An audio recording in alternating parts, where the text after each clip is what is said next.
51 निम्नलिखित में से किसे उन प्राथमिक बलों के रूप में वर्गीकृत किया गया है जो महासागरीय धाराओं की गति उत्पन्न करते हैं? सौर ऊर्जा द्वारा तापन, जिससे जल का विस्तार होता है। दूसरा, प्रचलित पवनों और महासागर की सतह के बीच घर्षण, प्रचलित पवनों और महासागर की सतह के बीच घर्षण। और बच्चों फिर आपका कोरियोलिस बल जो विभिन्न गोलार्धों में विक्षेपण पैदा करता है, ये बच्चों प्राथमिक बल नहीं है। लवणता और तापमान के कारण जल के घनत्व में अंतर, ये भी प्राथमिक नहीं है। फिर आता है पांचवा, गुरुत्वाकर्षण, जो बिल्कुल सही बात है, ये प्राथमिक है गुरुत्वाकर्षण। तो 1, 2 और 5 ध्यान रखना बच्चों, 1, 2 और 5 B is a correct answer, इसको ध्यान रखिएगा। देन फिर नेक्स्ट 52, महासागरीय धाराओं के वैश्विक वितरण के संबंध में निम्नलिखित कथनों पर विचार कीजिए। ठंडी धाराएं आमतौर पर निम्न और मध्य अक्षांशों में महाद्वीपों के पश्चिमी तटों पर पाई जाती हैं, बिल्कुल सही बात है। गर्म धाराएं आमतौर पर उत्तरी गोलार्ध में उच्च अक्षांशों में महाद्वीपों के पश्चिमी तटों पर पाई जाती है, ये दोनों स्टेटमेंट सही है। फिर बच्चों कह रहा है सतही धाराएं कुल महासागरीय जल का 90% हिस्सा बनाती, 90 नहीं 10% बच्चों उल्टा कर दिया गया है ना, 10% हिस्सा बनाती है और मुख्य रूप से घनत्व भिन्नता द्वारा संचालित होती है, बिल्कुल सही बात है। लगभग 400 मीटर की गहराई में केवल 10% जल को इधर उधर करती है। फिर बच्चों आता है कोरियोलिस बल बड़े गोलाकार द्वारा प्रतिरूप बनाता है, जिन्हें गायर कहते हैं। यस, यानी जो बच्चों जलधाराएं समुद्र में घूमती रहती हैं ऐसे ऐसे, तो जो बीच वाला पार्ट बनता है वो गायर कहलाता है। नॉर्थ पैसिफिक में, साउथ पैसिफिक में, नॉर्थ अटलांटिक में, साउथ अटलांटिक में एंड साउथ इंडियन ओशन में 5 गायर्स बनते हैं, आप लोग ध्यान रखना, 5 गायर्स, ठीक है। तो इस तरह से ये आपका यानी कि 3 स्टेटमेंट सही हैं, 1 स्टेटमेंट गलत है, 3 ध्यान रखना बच्चों। 52 नंबर फिर आता है आपका नेक्स्ट 53, महासागरीय धाराओं के प्रभाव के संदर्भ में निम्नलिखित पर विचार कीजिए। गर्म और ठंडी धाराओं के मिलने से ऑक्सीजन की पुनः आपूर्ति होती है और प्लैंकटन में वृद्धि, बिल्कुल सही बात है, एकदम सही बात है। ठंडी धाराओं के घिरे उष्णकटिबंधीय पश्चिमी तट अक्सर शुष्कता और को बार बार कोहरे की विशेषता वाले होते, बिल्कुल एकदम सही बात है बच्चों।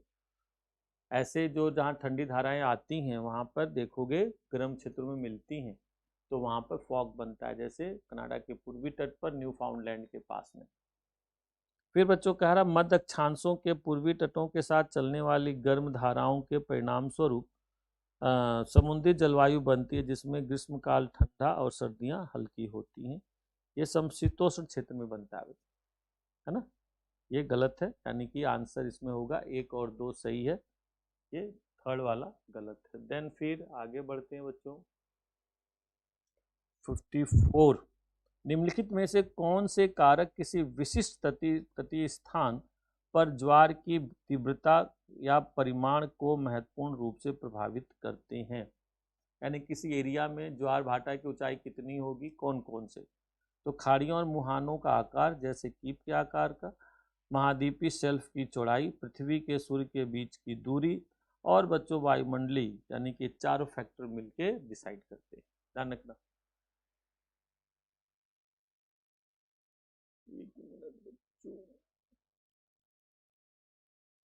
ये चारों फैक्टर सीधे सीधे डिसाइड करते हैं कि कहाँ पर तीव्रता यानी ऊंचाई क्या होगी ज्वार भाटा की, ध्यान रखना बच्चों। और 4 are correct, D is a correct answer. Then फिर 55 बच्चों, जैव विविधता का स्तर, मुख्य विशेषता, उदाहरण देखो, बहुत स्तर का क्वेश्चन पूछा हुआ है। आनुवांशिक विविधता, एक ही प्रजाति के भीतर जीनों की भिन्नता, जैसे होमोसेपियंस। यस बच्चों, मानव एक प्रजाति है, परंतु बच्चों आप अलग अलग एरिया के मानव को अलग अलग देखते हो कि नहीं?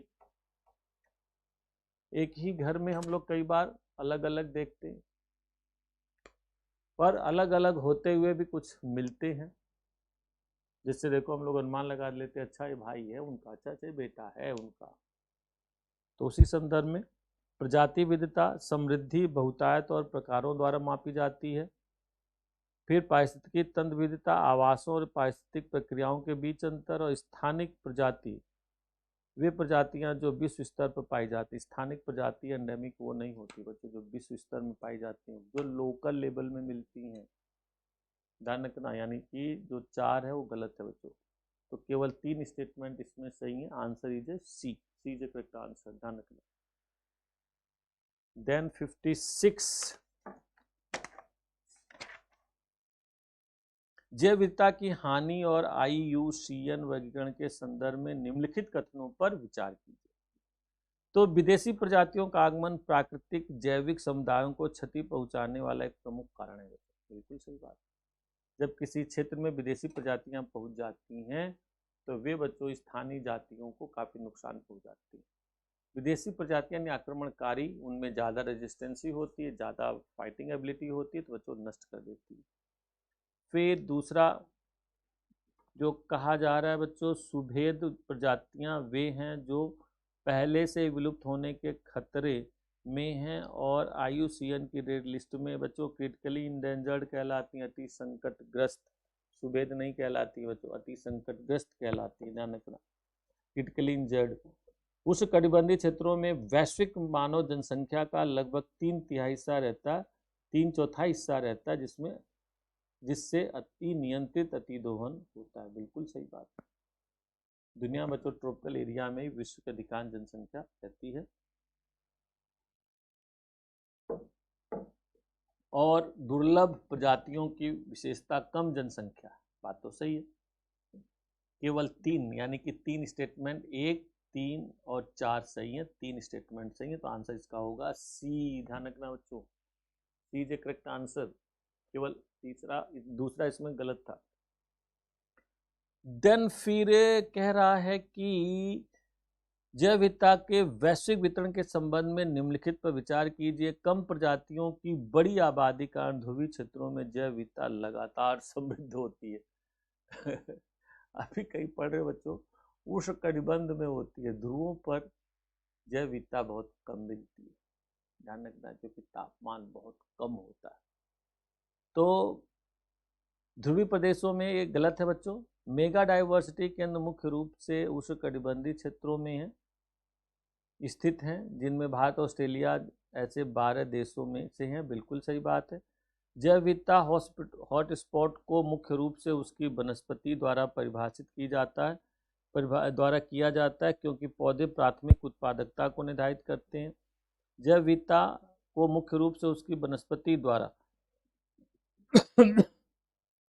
बिल्कुल सही बात है। कितने वैरायटी ऑफ मिल रहे हैं। मेडागास्कर में लगभग 85% पौधे और जानवर स्थानिक। यस, यानी कि आंसर होगा बच्चों 2, 3, 4। बी इज करेक्ट आंसर 57 का। ध्यान रखिएगा, बी इज करेक्ट आंसर। ठीक, तो इस तरह से आप इसको समझ सकते हैं। देन फिर बच्चों अगला आ गया, एक कथन कारण है, एक अधिक विविध पारिस्थितिकी तंत्र आमतौर पर अधिक उत्पादक होता है और पर्यावरणीय परिवर्तनों के विरुद्ध स्वयं को बनाए रखने में अधिक सक्षम होता है। बिल्कुल सही बात है। जितना ज़्यादा डिफरेंट तरह के बायोडाइवर्सिटी होती है बच्चों, वह ज़्यादा स्टेबल होती है।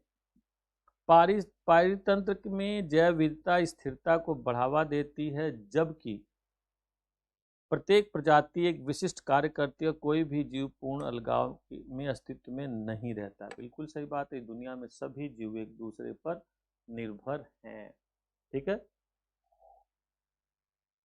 इसका आंसर बच्चों ये हो जाएगा, यानी कि करेक्ट एक्सप्लेनेशन यहाँ पे देखने को मिलता है। देन फिर आप आगे बढ़ते हैं बच्चों, भारत के भौगोलिक विस्तार के संबंध में निम्नलिखित कथनों पर विचार कीजिए। दो देशांतरों के बीच की दूरी भूमध्य रेखा से ध्रुवों तक स्थिर रहती है, जबकि दो अक्षांशों के बीच की दूरी कम हो जाती है। उल्टा कर दिया बच्चों, देशांतर में दूरी कम होती जाती है, अक्षांश में स्थिर रहती है। फिर ये गलत स्टेटमेंट है, यानी कि दूसरा वाला। फिर दूसरा भी गलत है बच्चों। भारत की मुख्य भूमि 6 डिग्री 45 मिनट उत्तर से उत्तर में 37 डिग्री 6 मिनट उत्तर तक फैली हुई 8 डिग्री 4 मिनट है बच्चों। मुख्य भूमि 8.4 डिग्री जो है बच्चों, ये जो है ये मुख्य भूमि से 6 जो लिखा हुआ है ये निकोबार से, इंदिरा पॉइंट से, जो मुख्य भूमि पर नहीं है वो द्वीप में है बच्चों। तो इसका आंसर बी भी गलत है, ये नंबर 2 भी गलत है, पर नंबर 3 या number 4 is a correct answer. आप लोग ध्यान रखना बच्चों, तो आंसर इसका B4 बॉम्बे होगा। 60 भारतीय मानक समय और उसके निहितार्थों के संदर्भ में निम्नलिखित पर विचार कीजिए। तो बच्चों भारत का मानक माध्य 82 डिग्री 30 मिनट ईस्ट में चलता है, 7.5 का एकदम सही बात है। अधिकांश देश 7 डिग्री 30 मिनट के गुणकों, बिल्कुल सही बात, इसी के मल्टीपल पे चला जाता है, या तो बच्चों 15 होगा या 7.5 होगा। ठीक है, तो इसी के बेस पर इसका आंसर ए हो जाएगा, यानी कि एकदम करेक्ट एक्सप्लेनेशन है, इसको ध्यान रखना। देन फिर बच्चों आगे बढ़ते हैं। भौगोलिक विशेषताओं के विवरणों को निम्नलिखित युग्मों पर विचार कीजिए। विशेषता मरुस्थली, राजस्थान में स्थित रेगिस्तानी क्षेत्र, एकदम सही बात है। पाक जल डमरू भारत और श्रीलंका को जोड़ने वाली संकीर्ण मार्ग है, एकदम सही बात है बच्चों। खाड़ी भूमि द्वारा आंशिक रूप से घिरा हुआ बड़ा समुद्री क्षेत्र, भारत उपमहाद्वीप, इसमें भारत, पाकिस्तान, नेपाल, भूटान, बांग्लादेश, ये सब है बच्चों। तो यहाँ पर आंसर हो जाएगा डी फॉर दिल्ली। ध्यान रखना, चारों सही है, ये चारों सही है। देन फिर आ जाते हैं बच्चों 62 पर। तो 62 भारत के पड़ोसियों और समुद्री सीमाओं के संबंध में निम्नलिखित कथनों पर विचार कीजिए।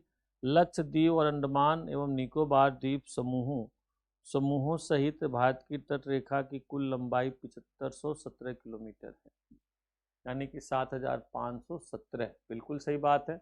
अक्षांश में प्रत्येक डिग्री के बीच की दूरी पूरी दुनिया में लगभग 111 किलोमीटर होती है, बिल्कुल सही बात है, एकदम लगभग फिक्स है बच्चों। मन्नार की खाड़ी और पाक जल डमरू मिलकर भारत को मालदीव से अलग करते हैं, एकदम गलत बात है। 8 डिग्री करता है बच्चों, 8 डिग्री नॉर्थ, तो इसको आप लोग कह सकते हैं एकदम गलत है। भारत दुनिया का छठा सबसे बड़ा देश है, छठा नहीं 7वां सबसे बड़ा देश है, तो केवल 2 स्टेटमेंट सही है। कौन कौन सा बच्चों? पहला और दूसरा। देन फिर आगे बढ़ते हैं 63 प्रायद्वीपीय खंड की भूवैज्ञानिक संरचना के संबंध में निम्नलिखित कथनों पर विचार कीजिए। कार्बी ओंगलोंग और मेघालय पठार प्रायद्वीपीय खंड के भूवैज्ञानिक विस्तार हैं जो मालदा अपभ्रंश यानी मालदा फॉल्ट द्वारा अलग किए जाते हैं, बिल्कुल सही बात है। यह खंड मुख्य रूप से प्राचीन नीस और ग्रेनाइट से बना और कैम्ब्रियन काल में से एक कठोर, एकदम सही बात है। हिमालय के विपरीत प्रायद्वीपीय खंड में तीव्र वलन के बजाय मुख्य रूप से ऊर्ध्वाधर संचलन और ब्लॉक भ्रंशन हुआ है, एकदम सही बात है। नर्मदा वाला गलत है, चौथा गलत है बच्चों, इसमें 3 स्टेटमेंट सही है। नर्मदा जो है ये गलत है, बाकी 3 सही हैं, तो इसमें सी इज ए करेक्ट आंसर। फिर 64 बच्चों है उत्तरी मैदान के संबंध में निम्नलिखित युग्मों पर विचार कीजिए। भावर, तराई, एकदम प्राय पूछे जाने वाले प्रश्न है बच्चों। भावर, तराई, बांगर, खादर, तो भावर जो है जो दिया हुआ एकदम सही है। तराई शानदार वनस्पति वाली दलदल, एकदम सही बात है। भाबर ये बच्चों पुराना, भाबर जो है न्यू जलोढ़ है। भाबर जो है बांगर, बांगर जो होता है बच्चों पुराना जलोढ़ है। खादर न्यू जलोढ़, न्यू अलूवियम, यानी कि 3 और 4 इंटरचेंज हो गया, तो इसमें ऑप्शन है बच्चों बी फॉर बॉम्बे। देखो दिखा नहीं पाया, सॉरी, ये देखिए 65, यस यस बच्चों 64, तो ये बी और 3 और 4 ये बच्चों आपस में इंटरचेंज हो गए, ध्यान रखना। तो इसका आंसर 64 का आंसर जो होगा बच्चों वो बी फॉर बॉम्बे, केवल 1 और 2 सही माना जाएगा, आप लोग ध्यान रखिएगा। देन फिर यहीं पर जब आगे बढ़ते हैं 65 पूर्वी तटीय मैदान की तुलना में पश्चिमी तटीय मैदान गहरे पानी के पत्तनों और बंदरगाहों के विकास के लिए बेहतर प्राकृतिक स्थितियां उत्पन्न करता है। बिल्कुल सही बात है। पश्चिमी मग्न तट का एक पश्चिमी तट मग्न तट का एक उदाहरण है, जबकि पूर्वी तट उमग्न तट इमरजेंट कोस्ट का उदाहरण है। ध्यान रखना बच्चों, एकदम सही बात है। इसका आंसर हो जाएगा ए। एक्सप्लेनेशन कर देगा बच्चों, एकदम एग्जैक्टली आंसर ए हो जाएगा। देन फिर बच्चों आपका आ गया 66।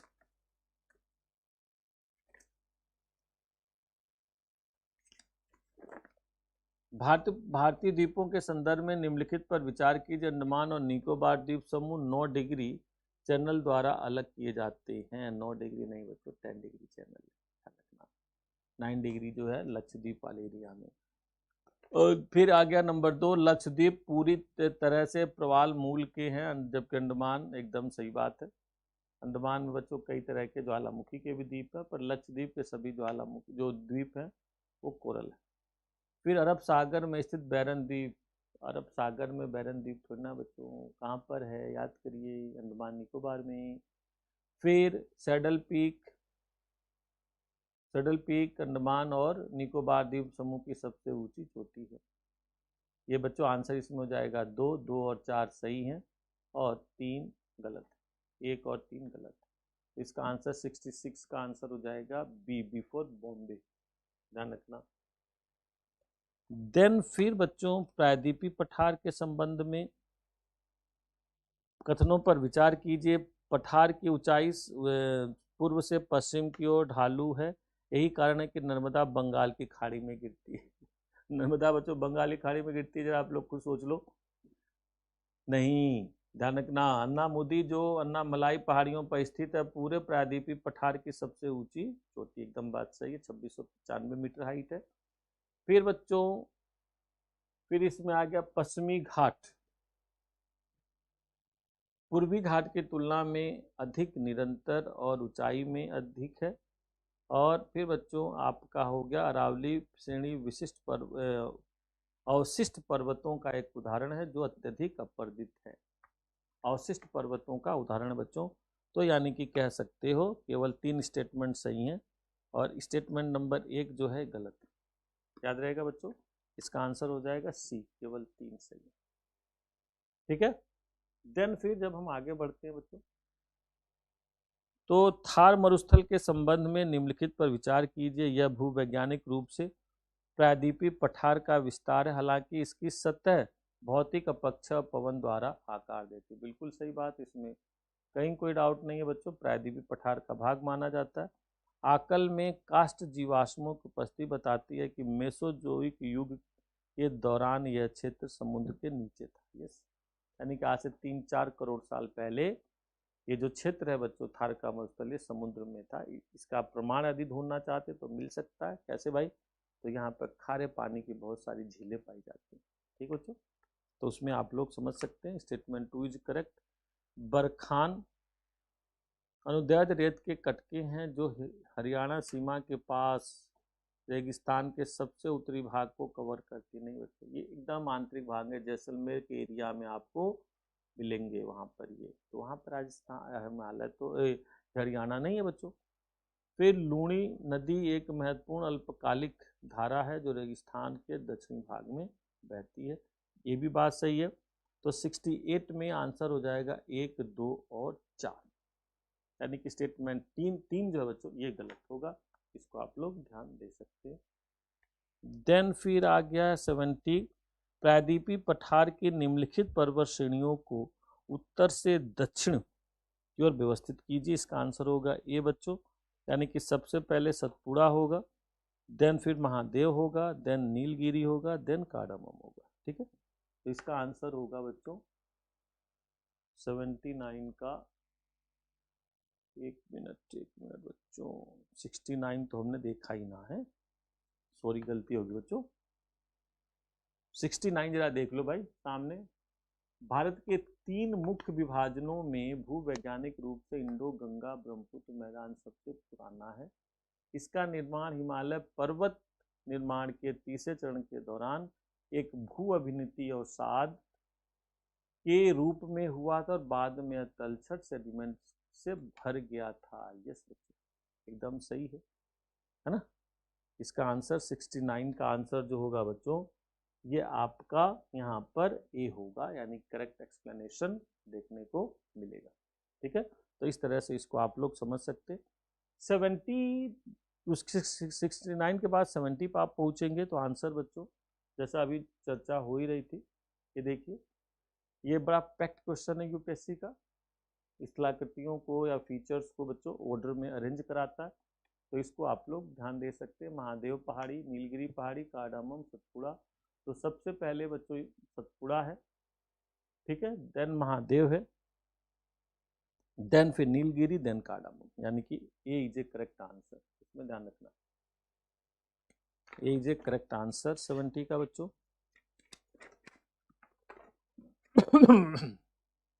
अपवाह शब्दावली के संबंध में निम्नलिखित पर विचार कीजिए। जल विभाजक उस सीमा रेखा को संदर्भित करता है जो एक अपवाह प्रणाली को दूसरी से अलग करती है। बिल्कुल सही बात है, जल विभाजक एक ऊंचा भाग होता है, जबकि नदी द्रोणियां आमतौर पर क्षेत्र में छोटी होती हैं। जल विभाजक बड़े बृहद क्षेत्रों को कवर करते हैं। ऐसा नहीं बच्चों कि द्रोणियां छोटी होती हैं, they are very very large. जैसे गंगा नदी है बच्चों, उसका बेसिन देखो इंडिया के कई स्टेट्स में फैला हुआ है, तो स्टेटमेंट 2 गलत है। नदी द्रोणी और जल विभाजक दोनों को एकीकृत योजना क्षेत्र माना जाता है, क्योंकि एक हिस्से में किए गए कार्यों का प्रभाव संपूर्ण प्रणाली पर पड़ता है। यस बच्चों, ये इरिगेशन सिस्टम डेवलप करने का और इन्वायरमेंटल मैनेजमेंट का एक बहुत इंपॉर्टेंट माध्यम है, तो वही मॉडर्न टाइम में का पूछा गया। संपूर्ण प्रणाली पर पड़ता है। भारतीय प्रवाह तंत्र को अरब सागर और बंगाल की खाड़ी के अभिमुखीकरण में विभाजित किया गया, जिन्हें दिल्ली रीज और सह्याद्री द्वारा अलग किया जाता है। यस बच्चों, ये भी सही है, यानी कि स्टेटमेंट 1 और स्टेटमेंट 3 और स्टेटमेंट 4, 3 स्टेटमेंट इसमें सही है। तो कुल कितने सही हैं? तो 3 सही हैं। सी इज ए करेक्ट आंसर, ध्यान रखना। देन बच्चों, आप जब आगे बढ़ते हो, नदियों और उसके उद्गम विशेषताओं के निम्नलिखित पर विचार कीजिए, है ना। झेलम, चिनाब, राबी, सतलुज, ये चारों के 4 सही है बच्चों। उद्गम और जो भी इंफॉर्मेशन है, चारों के 4, यानी कि 73 का बच्चों। 1 मिनट, ये छूट गया क्या?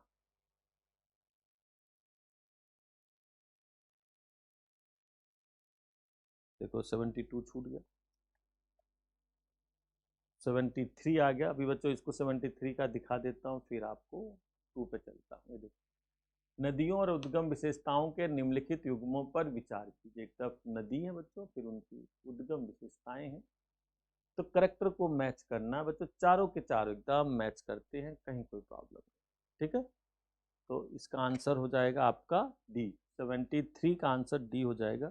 But before that another option is, another question is there, 72 वाला जो बच्चों भूवैज्ञानिक प्रस्तावों का कथन कारण में है। भूवैज्ञानिकों का प्रस्ताव है कि मियोसीन काल के दौरान असम से पंजाब तक इंडो ब्रह्मा या शिवालिक नामक एक विशाल नदी थी। बिल्कुल सही बात है। और एक विशाल नदी, इस विशाल नदी का सिंधु, गंगा, ब्रह्मपुत्र प्रणालियों में विखंडन प्लिस्टोसीन काल में पोटवार पठार के उत्थान और मालवा गैप के धसाव के कारण देखा जाता है। बिल्कुल बच्चों, बिल्कुल, यहाँ पर इसी वजह से यहाँ पर कई नदियाँ बन जाती हैं, तो इसका आंसर होगा ए। ठीक है, यानी कि दोनों कथन सही हैं और करेक्ट एक्सप्लेनेशन भी यहाँ पर देखने को मिलता है। अब बच्चों हम आते हैं 74 में अलकनंदा के निम्नलिखित संगमों को उत्तर से दक्षिण सही क्रम में लगाइए। यस बच्चों, है ना। उत्तराखंड विशेष फेमस है, कर्णप्रयाग, विष्णुप्रयाग, देवप्रयाग, रुद्रप्रयाग। तो कौन कौन सी नदियां कहाँ कहाँ पे मिलती हैं, तो ध्यान रखिएगा बच्चों। यहाँ पर जब हम देखते हैं,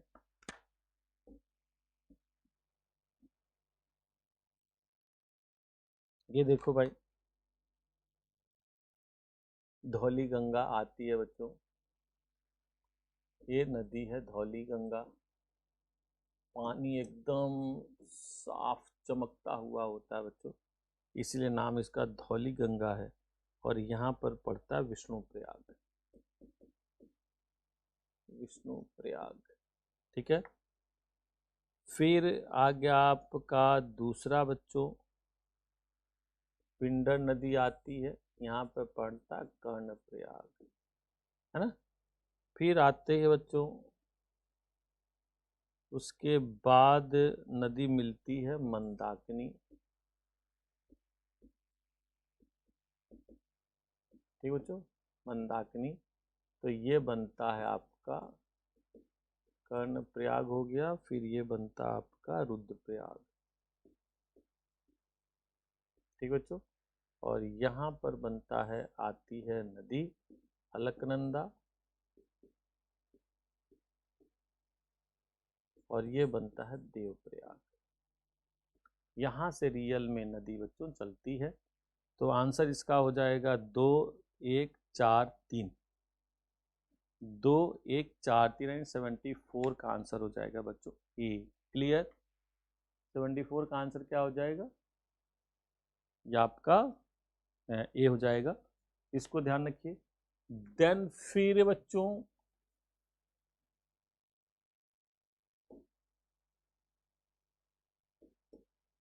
75 है, प्रायद्वीपीय अपवाद तंत्र के संबंध में निम्नलिखित पर विचार कीजिए। प्रायद्वीपीय नदियां भूवैज्ञानिक रूप से हिमालयी नदियों से पुरानी हैं, जिनकी विशेषता निम्नलिखित विशेषता निश्चित मार्ग और विसर्पों का अभाव है, ठीक है बच्चों। पुरानी है, एक अपने उसमें बहती हैं। फिर नर्मदा और तापी सामान्य पूर्व प्रवाही नियम का अपवाद है, क्योंकि ये नदियां प्रायद्वीपीय खंड के धसाव के कारण बनी भ्रंश घाटियों से होकर बहती, एकदम बात सही है। अधिकांश प्रमुख प्रायद्वीपीय नदियां बारहमासी हैं, क्योंकि बारहमासी कहाँ है बच्चों? प्रायद्वीपीय नदियां बचपन से पढ़ा होगा आप लोगों ने, बरसाती हैं, यानी ये स्टेटमेंट गलत हो गया। पश्चिमी घाट अरब सागर और बंगाल की खाड़ी के प्रवाह के बीच जल विभाजक, एकदम सही बात है। यानी कि पहला सही है बच्चों, दूसरा सही है और चौथा सही है, 3 स्टेटमेंट सही है, यानी कि C is a correct answer, है ना, C is a correct answer. Then फिर बच्चों 76 आ गया, तिब्बत ब्रह्मपुत्र के संदर्भ में, तिब्बत में इसे सांगपो के नाम से जाना जाता है, एकदम सही बात है बच्चों। यानी कि एक स्टेटमेंट भी सही है, 2 भी स्टेटमेंट सही है। नामचा बरवा के पास सियांग या दिहांग, एकदम सही है। नंबर 3 बच्चों सुबन सीरी और मानस महत्वपूर्ण बाएं हाथ की, बाएं नहीं बच्चों दाएं हाथ की, देखो घुमा दिया। एंड देन बांग्लादेश में तिस्ता, एकदम सही है बच्चों। तो इसमें 1 2 और 4 स्टेटमेंट सही है, स्टेटमेंट 3 इज रॉन्ग, ध्यान रखना बच्चों। देन फिर आगे बढ़ते हैं 77 देखते हैं बच्चों। गोदावरी सबसे बड़ा प्रायद्वीपीय नदी तंत्र है, जिसे अक्सर दक्षिण गंगा भी कहा जाता है, एकदम सही बात है। महानदी अमरकंटक पठार से निकलती, महानदी नहीं बच्चों, नर्मदा नदी निकलती, महानदी निकलती है जाना पाव पहाड़ी से, जाना पाव पहाड़ी से। जाना पाव नहीं, वो तो वो है बच्चों आपकी चंबल, जाना पाव चंबल से ये बच्चों एक दूसरी पहाड़ी है, छोटी पठारी एरिया, वहाँ से निकलती है, पर ध्यान रखना अमरकंटक से नहीं, तो ये गलत है। उड़ीसा छत्तीसगढ़ से बहती, एकदम सही बात है। कावेरी नदी में साल भर पानी रहता है, क्योंकि इसके ऊपरी और निचले जलग्रहण क्षेत्रों को अलग अलग मानसून, यस बच्चों, कावेरी नदी के ऊपरी भाग को दक्षिण पश्चिमी मानसून से, और नीचे वाले पार्ट को, यानी कि जो कर्नाटक तमिलनाडु के एरिया में बहता है, उससे रिटर्निंग मानसून से वर्षा प्राप्त होती, एकदम बात सही है। तो statement 3 is a correct also. Statement 4, Krishna नदी महाबलेश्वर के पास से निकलने वाली दूसरी, यस महाबलेश्वर के पास से बच्चों ये निकलती है। तो 3 स्टेटमेंट यहाँ पर सही हैं, इन तीनों को ध्यान रखना। 77 में देन फिर आ गया 78 आ गया बच्चों। ये पैटर्न पूछा हुआ है, देखो एक तरफ पैटर्न है, एक तरफ पैटर्न है बच्चों, एक तरफ करेक्टरिस्टिक्स है। तो इसमें मैचिंग में ध्यान रखना, सीधा सीधा है। ए इज ए करेक्ट आंसर। एक करेक्ट आंसर बच्चों। दुमाकृतिक मतलब पेड़ पौधों के जैसा, अरी मतलब गोल गोल जाली नुमा, यानी कि एक का 2 हो जाएगा, दो का बी का 1 हो जाएगा, ऐसी बच्चों जाली का 1 हो जाएगा, अभिकेंद्री का 3 हो जाएगा, यानी आंसर इसका हो जाएगा 1। फिर उसके बाद जब आगे बढ़ते हैं बच्चों, तो भारत की जलवायु को प्रभावित करने वाले कारकों के संबंध में निम्नलिखित कथनों पर विचार कीजिए। यस बच्चों, किसी भी क्षेत्र की जो जलवायु होती है बहुत से कारकों पर निर्भर करती है, बहुत से कारकों से प्रभावित होती है। इसी में हिमालय, भारत के जलवायु के संदर्भ में जब बात होती है बच्चों, तो हिमालय उपमहाद्वीप को आर्कटिक की ठंडी हवाओं से बचाकर मानसूनी हवाओं को रोककर एक जलवायु विभाजक का काम करता है। बिल्कुल सही बात है। जल और थल विभेदी तापन मानसूनी हवाओं के मौसमी उत्क्रमण का प्राथमिक चालक। बिल्कुल सही बात है। एक समय में स्थल गर्म हो जाता है तो लो प्रेशर बन जाता है बच्चों। जैसे अब देखो गर्मी आ रही है, जमीन पर बहुत गर्मी पड़ेगी बच्चों, तो लो प्रेशर बनेगा तो हवाएं चलेंगी सागर से स्थल, और फिर सर्दी आ जाएगी, स्थल पर बहुत ज़्यादा प्रेशर बन जाएगा तो हवाएं चलेंगे स्थल से सागर, यानी रिवर्स कर जाएंगे। फिर बच्चों नंबर 3, जुलाई के महीने के दौरान ITC जेट दक्षिण गोलार्ध की ओर खिसक जाती है। जुलाई दक्षिण की ओर नहीं बच्चों, गंगा के मैदान की ओर खिसक जाती है। देखो घुमा दिया, तो इसका आंसर हो जाएगा 1 और 2। ठीक है, इसका आंसर क्या हो जाएगा बच्चों, 1 और 2। फिर हम आगे बढ़ते हैं बच्चों, 80 नंबर आते हैं। 80 नंबर देखो, 18 नंबर, मॉनसून के आगमन से पछुआ जेट स्ट्रीम का पीछे हटना एक अनिवार्य शर्त है। यस बच्चों, एकदम सही बात है। जब तक ITC जेट आएगी नहीं, फिर गर्मी आएगी तो जो जेट स्ट्रीम बच्चों खिसक के दूसरी ओर नहीं जाएगी, तो ये सब क्रिया होगी ही नहीं। जैसे कल्पना करिए आप लोग,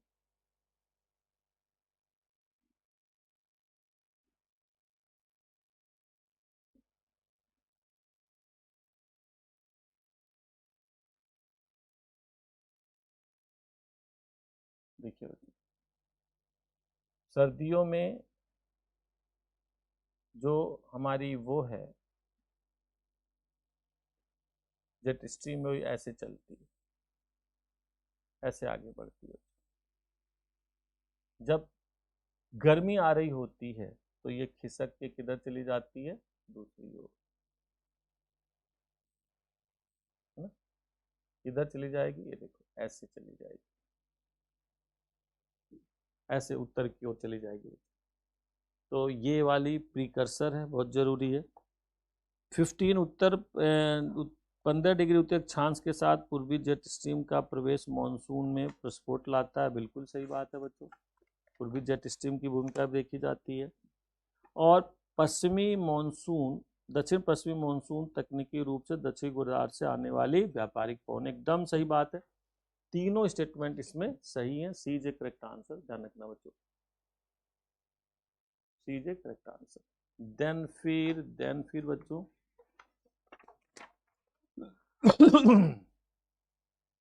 अक्टूबर की गर्मी की घटना की सबसे अच्छी व्याख्या। कैस्पियन सागर से शुष्क हवाओं का अचानक आगमन, सूर्य का कर्क रेखा की ओर ऊर्ध्वाधर संचलन, कर्क रेखा की ओर, ध्यान रखना बच्चों, देखो दोनों गलत, मकर रेखा की ओर अक्टूबर महीने में सूर्य जाने लगता है। कैस्पियन सागर शुष्क हवाओं का आगमन, ऐसा कुछ नहीं बच्चों, कैस्पियन सागर से आएगी तो मॉइस्चर्ड होगी, और हमारे सामने तो खासकर ऐसा कुछ है ही नहीं। फिर मॉनसून के पीछे हटने के बाद उच्च तापमान और उच्च आर्द्रता का संयोजन। यस बच्चों, करेक्ट है। अंडमान के ऊपर उत्पन्न होने वाले उष्णकटिबंधीय चक्रवातों का प्रभाव। तो सबसे अच्छी व्याख्या बच्चों सी होगा, ध्यान रखना, C is a correct answer. Then 82 बच्चों, क्षेत्रीय जलवायु विविधताओं के निम्नलिखित युग्मों पर विचार कीजिए। विविधता के नाम। आम्र वर्षा, केरल के मॉनसून पूर्व होने वाली वर्षा जो फलों को पकने में, बिल्कुल सही बात है बच्चों। अभी देखना कुछ दिनों बाद बारिश वारिश वहाँ होगी तो आम आने लगेंगे, अच्छी क्वालिटी के आम आने लगेंगे। फिर बच्चों यहाँ पे लू, भूमध्य रेखीय क्षेत्र से उत्पन्न होने वाली शीत लहरें। तो भाई लू गर्म है, शीत लहर कहाँ यार। तो वैसे भी गंगा के मैदान, ये भी गलत है बच्चों। बारदोई छीला, असम के में शाम के समय चलने वाली तीव्र गरज के साथ वर्षा, एकदम सही है। और ब्लॉसम सावर, कोरोमंडल तट पर मानसून के बाद होने वाली वर्षा। मानसून के बाद नहीं बच्चों, मानसून से पहले प्री मानसूनल, यानी कि कह सकते हैं दो स्टेटमेंट, दो युग्म यहाँ पर सही है। फिर 83 बच्चों, 83 देखते हैं। दक्षिण पश्चिमी मानसून के मौसम के दौरान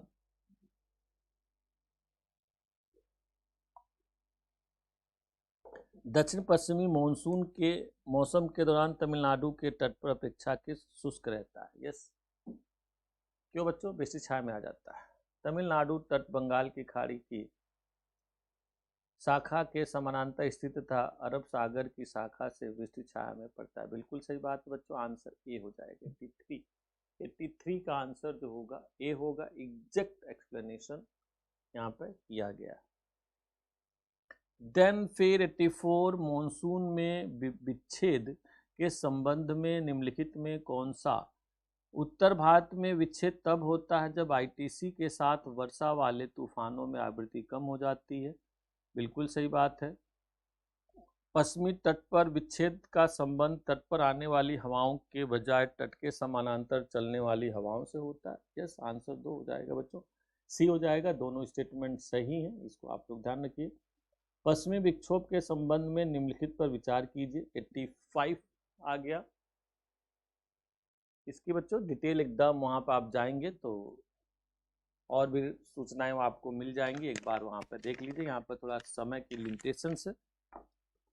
फिर बच्चों यहीं पे आंसर, अगला क्वेश्चन है 85, पश्चिमी विक्षोभ के संबंध में।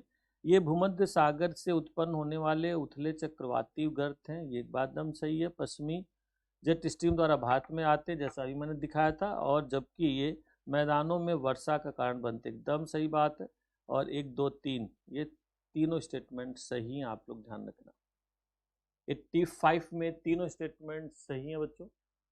देन फिर आ जाता आपका 86, निम्नलिखित क्षेत्रों को उनकी वार्षिक वर्षा की मात्रा के घटते क्रम में व्यवस्थित कीजिए।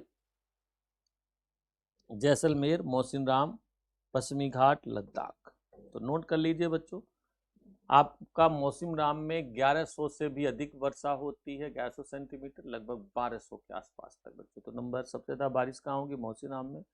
फिर दूसरे नंबर पर 250 से 400 वर्षा होती है बच्चों पश्चिमी घाट पर। तो 3 हो जाएगा, 2, 3। फिर सब बारिश होती है बच्चों जैसलमेर में, यानी कि 10 से 20, और सबसे कम बारिश लद्दाख में होती है, ध्यान रखना। इसीलिए भारत का सबसे सूखा स्थान बच्चों लद्दाख का क्षेत्र है, ये क्लियर रहना चाहिए। देन फिर बच्चों 87, क्वेश्चन नंबर 87 में हम लोग देखते हैं, ये चारों सही है बच्चों। वनस्पति का एकदम सिंपल एग्जाम्पल दिया हुआ है, भारत की वनस्पतियों का करेक्टर दिया हुआ है, और ये इंफॉर्मेशन के रूप में दिया गया है ताकि करेक्टर को आप जानें कि उष्णकटिबंधीय या अर्ध सदाबहार, यानी कि 87 का आंसर बच्चों डी होगा। ये थोड़ा सा आप लोग ध्यान रखिएगा। देन 88, समान ऊंचाई पर हिमालय के उत्तरी ढालों की तुलना में दक्षिणी ढालों पर वनस्पति आवरण अधिक सघन है। ध्यान रखना बच्चों, क्या कह रहा है, समान ऊंचाई पर हिमालय के उत्तरी ढालों की तुलना में दक्षिण ढालों पर वनस्पति आवरण अधिक, एकदम सही बात है। फिर दूसरा स्टेटमेंट है, हिमालय के उत्तरी ढालों पर अधिक वर्षा होती है और ये दक्षिण ढालों की तुलना में सूर्य के सुखाने वाले प्रभाव के संपर्क में कम आते हैं। एकदम गलत है या सनलाइट जरूर चाहिए, और हिमालय में इतनी बारिश हो जाती है तो मॉइस्चर भी है, सन रेज ज़्यादा है, तो इसी वजह से हिमालय के दक्षिण ढालों पर ज़्यादा वेजिटेशन पाई जाती है। इसका आंसर सी हो जाएगा बच्चों, ध्यान रखना। यानी कि स्टेटमेंट 2 गलत है 88 का। ठीक है, देन फिर हम आगे बढ़ते हैं बच्चों। 87 हो गया, 88 भी हो गया, 89 है बच्चों। यस, भारत में विलांचली और अनूप वन और आर्द्र भूमि के संदर्भ में निम्नलिखित पर विचार के चिल्का झील और केवलादेव घाना रामसर कन्वेंशन के साथ पक्षी आवासों के रूप में संरक्षित हैं। बिल्कुल सही बात है। भारत में मैंग्रोव दुनिया के कुल मैंग्रोव का 7% है। बिल्कुल। सुंदरवन अंडमान निकोबार, ये बिल्कुल सही बात है। भारत के अधिकांश आर्द्र भूमियां धान की खेती के अंतर्गत आती हैं। यस, यानी कि वक्त के साथ बच्चों ज़्यादातर वेटलैंड्स सिकुड़ गए, खत्म हो गए। आज यूपी, बंगाल, बिहार, अन्य बहुत सारे क्षेत्रों में बच्चों धान की खेती होती है। ये बात सही है। मैंग्रोव में नमक सहिष्णु प्रजातियां शामिल होती हैं जो विशेष रूप से गंगा के मैदान के मीठे पानी के दलदलों में उगती हैं। देखिए भाई, सिंपल सा है। मैंग्रोव तो वैसी ही नमक को बर्दाश्त करने वाली होती है, तो आंतरिक भाग में बच्चों कहाँ नमक होगा, है ना। यही गलत हो गया, यानी कि 3 स्टेटमेंट सही है, चौथा गलत है। C is a correct answer. Then बच्चों फिर आता है 90 नंबर। फिर इसमें 90 नंबर में आप देखोगे, ये भी बहुत आसानी से निकाल सकते हो। इसका आंसर जो है 3 होगा, सी।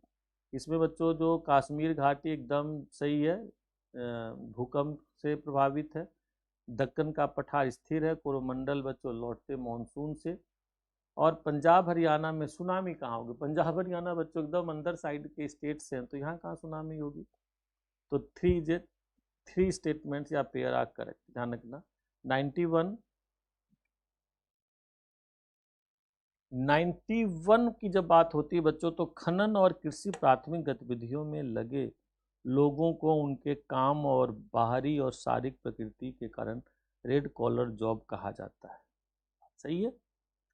आदिम निर्वाह कृषि, जिसे उत्तर पूर्वी भारत में झूमिंग के रूप में भी जाना जाता है, एक स्थायी दीर्घकालिक अभ्यास है जो सिंथेटिक उर्वरकों के प्रयोग के माध्यम। सिंथेटिक कहाँ होता है?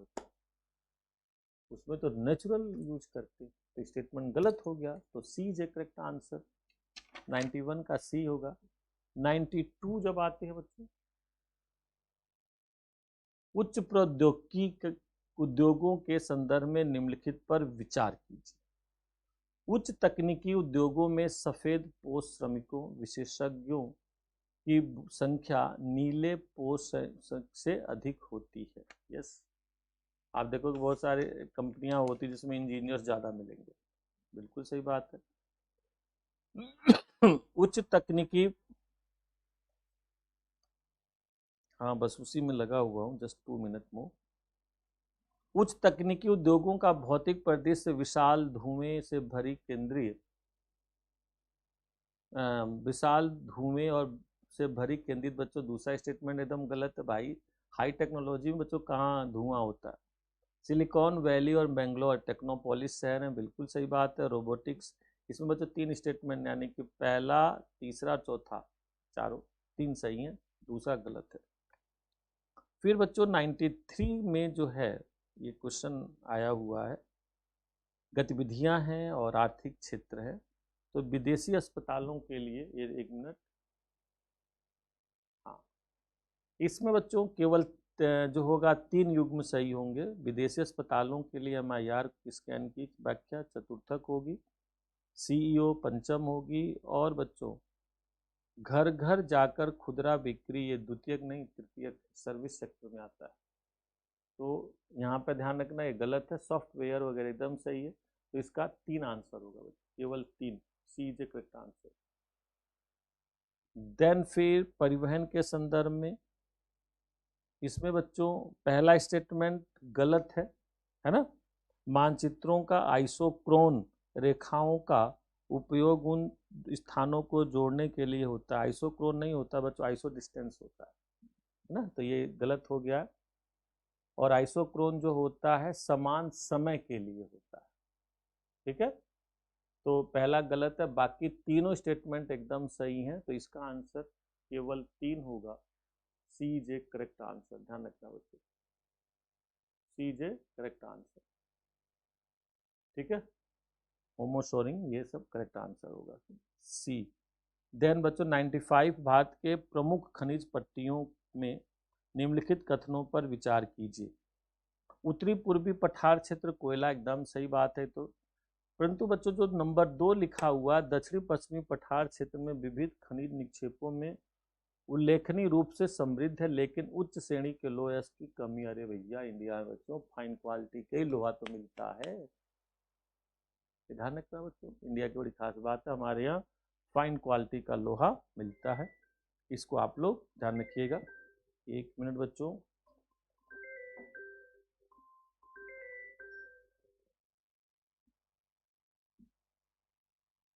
देन फिर तीसरा स्टेटमेंट भी सही है बच्चों, इसमें देखो तीसरा स्टेटमेंट भी सही है, दूसरा गलत है क्योंकि अपने यहाँ लोहा बढ़िया मिलता है।